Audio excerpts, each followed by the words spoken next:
Selamat datang di konten saya. Silahkan tonton sampai habis biar nggak salah paham, terutama Kadun. Bletak. Sedikit disenggol lapor polisi, padahal doyan nyenggol tanpa basa-basi. Orang ngebanyol, kok disomasi. Oh sial, semua salah Jokowi. Ya, menarik banget mencermati apa yang dilakukan oleh Anies Baswedan. Dia lagi ya. Iya, dulu sebelum dideklarasikan oleh Nasdem aja, sifat ambisiusnya itu sudah sangat menonjol. Betapa terlihat seolah merendahkan kemampuan Presiden Jokowi. Padahal, Pak Jokowi pernah 2 kali jadi wali kota, jadi gubernur DKI juga, bahkan 2 kali terpilih jadi presiden. Itu masih direndahkan Anies seolah-olah. 5 kali ikut pemilu, tidak pernah kalah Pak Jokowi itu. Lihat aja beberapa gestur foto-foto Anies ketika membersamai Pak Jokowi. Kalau nggak tolak pinggang, pasti mukanya ngeselin. Nah, tuh lihat tuh. Ya kan? Waduh. Saya sih melihat sifat ambisiusnya Anies ini jadi mual sendiri tuh. Iya, sebegitu pengennya jadi presiden, sampai kadang-kadang blunder sendiri. Coba tengok. Beberapa hari lalu ketika Anies nyamperin Partai Demokrat. Padahal warga DKI lagi dikepung banjir. Anies ngelayap ke kantor Partai Demokrat. Padahal nggak ngapa-ngapain juga. Seseorang yang mengaku pemimpin, tapi justru menonjolkan ego pribadi daripada kepentingan warganya sendiri. Ini bukan contoh yang bagus buat anak saya. Iya, bagaimana mau dibilang nggak ambisius coba? Anies ini baru kelar jadi gubernur DKI pada 16 Oktober nanti. Tapi 3 Oktober kemarin dia udah kegirangan deklarasi. Iya kan? Ya, sebenarnya Anies sih sama AHY itu 11-12 lah kalau soal ambisi jadi penguasa ya. Jadi pejabat tinggi itu 11-12 lah. AHY juga nggak kalah ambisiusnya sebenarnya. Ketika memilih meninggalkan karir militer dan ikutan nyagup, meski peta politiknya saat itu tuh masih blur, masih buram. Tapi lantaran syahwat politik lebih kuat daripada mengabdi sebagai TNI, maka jalan buram pun ditindaklanjuti oleh AHY. Dan hasilnya kita semua sudah tahu. Bonyok. Yang begini ditiru juga sama Anies. Kan ada jalan elegan. Mundur dulu dari gubernur nih, baru deh segala pola tingkah nggak ada yang peduli. Sebenarnya kenapa publik itu emosi ketika Anies lebih banyak kerja-kerja pencapresan daripada urusan gubernur? Kenapa sebenarnya? Ya karena Anies difasilitasi, digaji oleh negara, ya memang karena dia jadi gubernur. Ngapain negara memfasilitasi mungkin dengan kendaraan yang bagus buat ditunggangi Anies kelayapan cari partai yang mau koalisi? Emang negara ini rentalin mobil? Ya, soal betapa ambisiusnya Anies, ini juga dirasa akan mencerminkan apa yang terjadi nanti kalau Anies beneran bisa nyapres. Kampanye akan lebih barbar karena pendukung akan bercermin seberapa ngotot yang didukung. Pendukung akan bercermin seberapa ngotot yang didukung. Makin ambisius, bisa saja makin keras. Makin nafsu kan, makin tegang. Mengerikan bukan? Ya, bahkan sering saya dinasihati oleh orang-orang yang saya hormati. Saya diminta kalau memilih pemimpin, justru jangan yang ambisius katanya. Saya sih lalu tanya ya, memang kenapa kalau orang yang terlihat ambisius, bukan cuma ambisius ya, tapi ambisius banget, lalu pengen jadi pemimpin, emang kenapa? Saya tuh suka penasaran. Lalu orang-orang yang saya hormati itu bilang, biasanya kalau orang ambisiusnya itu kelewatan, bisa jadi dia ada agenda terselubung kalau sudah jadi pemimpin. Itu maksudnya. Dia jadi ambisius karena didorong oleh banyak kepentingan. Tapi yang membuat orang egonya naik lalu jadi ambisius tidak lebih ya karena kepentingan pribadinya jauh lebih kuat daripada kepentingan orang banyak. Begitu katanya. Waduh, apakah Anies juga begini? Kalau soal agenda terselubung, ya bisa jadi ada ya, bisa jadi. Meski kita nggak tahu, karena sepertinya terselubungnya itu cukup rapat. Nah, sementara kalau dilihat kedekatan Anies dengan geng Petamburan, dengan figur-figur pengusung sistem khilafah, tokoh-tokoh praktisi faham Wahabi, orang-orang yang mendewakan organisasi radikalis dan teroris internasional, kok rasanya bisa kita tebak kenapa Anies jadi sedemikian ambisiusnya untuk jadi capres. Tengoklah Timur Tengah, kawan.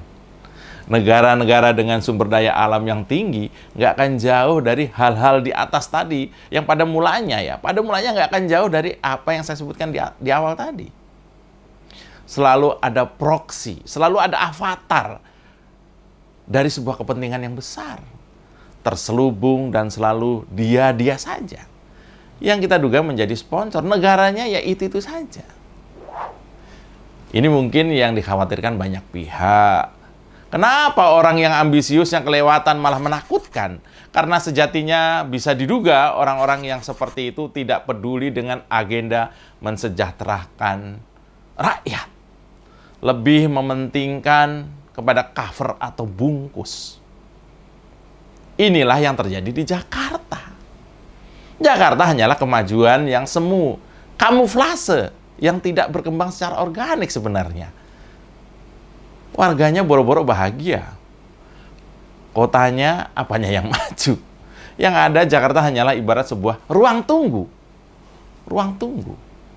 Ruang tunggu menuju pencapresan. Karena cuma ruang tunggu, jadi ya nggak perlu dipikir secara serius. Karena gubernurnya saat ini udah kebelet, nggak ketulungan, pengen nyapres. Selamat datang di Oposisi 69 FM, episode Anies Sang Dewa Ambisius. Bersama saya, Mas Yopran. Sedikit disenggol lapor polisi, padahal doyan nyenggol tanpa basa-basi. Orang ngebanyol, kok disomasi. Oh sial, semua salah Jokowi. Oh no, ini negara gua. Oposisi gak ada otaknya. Bangsat! Begini ceritanya, bos. Dalam ramalan Joyoboyo menyebutkan bahwa nama pemimpin Indonesia tidak akan jauh dari nama-nama yang kalau disingkat membentuk kata Notonegoro. Notonegoro. Kata Notonegoro dipercaya sebagai urutan nama-nama yang pernah memimpin atau yang akan memimpin Indonesia atau menjadi presiden RI. Dalam kata Notonegoro, pertama disimbolkan melekat pada nama Soekarno, ya ini dua huruf di belakang nama Soekarno, yakni No. Notonegoro, No. Yang kedua, Noto.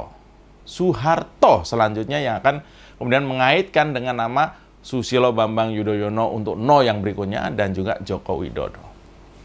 Sementara pemimpin lainnya seperti B.J. Habibie, Gus Dur, serta Megawati itu nggak termasuk karena tidak memimpin Indonesia dalam satu masa periode, melainkan hanya memimpin pada masa transisi. Itu kira-kira begitu. Analisanya kira-kira begitu. Nah, setelah itu, ini. Huruf berikutnya adalah Ga atau Go. Notonagoro, Notonegara, Natanagara. Ga atau Go itu yang berikutnya itu ditafsirkan oleh publik yang mempercayai itu mulai menghubungkan dengan dua nama yang diisukan akan maju dalam Pilpres 2024 yang memiliki akhiran nama Go atau Ga, yaitu Ganjar Pranowo atau Gatot Nurmantio. Kalau Gatot kan nggak mungkin, dan lebih nggak mungkin lagi itu Ganis Baswedan, kan nggak mungkin. Ini dalam rangka biar sesuai dengan Notonegoro, maka jadinya bukan Anies tapi Ganis ya. Nggak begitu juga. Nggak ada dalam peranatan versi Joyoboyo itu nama yang nggak Jawa banget. Pastinya Jawa banget, dan itu masuk dalam hitungan. Harus Jawa katanya. Maka ketika Pak Luhut bilang, kalau bukan orang Jawa asli, sulit jadi presiden Indonesia. Bisa jadi ada benarnya. Karena sejarah sudah membuktikan. Pantesan Anies sedemikian buru-buru dan ambisinya nggak ketulungan. Bisa saja karena salah satu penyebabnya adalah bahwa dia bukan termasuk orang yang diramalkan oleh Jayabaya tadi. Ya, karena presiden bukanlah jabatan main-main ya. Dan cara mendapatkan jabatan itu juga nggak boleh main-main. Merawat, melindungi 270 juta lebih manusia di bumi Indonesia bukanlah pekerjaan buat orang yang penuh ambisi pribadi tanpa punya kemampuan. Bisa bahaya ini. Pak Jokowi telah menjadi contoh yang luar biasa. Bagaimana kesabaran, kerendah hatian, kecermatan, dipadu dengan luasan hati. Bak samudra luasnya. Dan pemimpin yang seperti ini tidak lahir dari sebuah ambisi pribadi. Tapi jauh lebih penting dari itu, yaitu lahir dari rahim rakyat yang tulus mencintainya. Bukan oknum rakyat yang berbayar ya, apalagi yang mengaku rakyat, tapi sebenarnya adalah jongos-jongos keserakahan negara lain. Boneka kepentingan asing, pengasong sistem bernegara yang mau menghancurkan demokrasi Pancasila. Bukan. Kita bisa saja disodori orang-orang ambisius yang lebih kental membawa kepentingan pemodalnya, tapi tentunya kita bisa mengabaikan orang-orang seperti itu dan tetap pada pendirian kita bahwa Indonesia akan mencapai titik terbaik kalau dipimpin oleh pemimpin beneran yang tak diragukan nasionalismenya dan keindonesiaannya telah teruji, juga jauh dari jangkauan kaum Wahabis yang anti Pancasila. Saya sih sudah punya jagoannya, dan yang jelas bukan Anies. Saya Mas Jopray, salam bletak. Tarik Bambang. Sedikit disenggol lapor polisi, padahal doyan nyenggol tanpa basa-basi. Orang ngebanyol kok disomasi. Oh sial, semua salah Jokowi. Oh no, ini negara gua. Oposisi gak ada otak.